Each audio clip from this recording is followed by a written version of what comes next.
Là, quand on dit regarde l'artiste, à un moment, c'est ce que vous montre l'artiste. C'est pas tellement ce qu'il regarde lui-même. Donc le regard de l'artiste, on sous-entend ce qu'il vous montre par défaut. Donc évidemment, cette notion est un peu essentielle parce que ça veut dire que c'est la pratique de chacun et que c'est l'engagement de chacun de le montrer d'une certaine manière. C'est ce que j'entends par le regard de l'artiste. La chose importante, c'est les regards, c'est le regard des autres.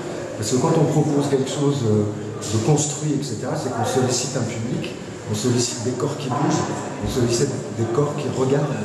Donc évidemment, il y a cette interaction entre mon regard que je propose et le regard porté par ceux que j'invite, qui est assez essentiel.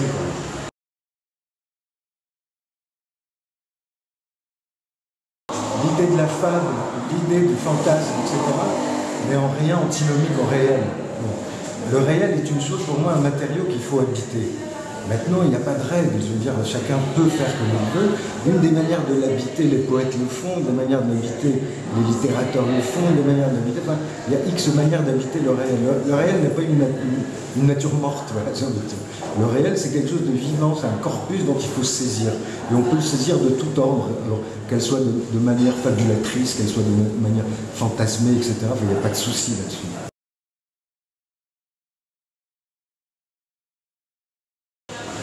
Ben, elle représente une chose énorme, importante, c'est la dernière.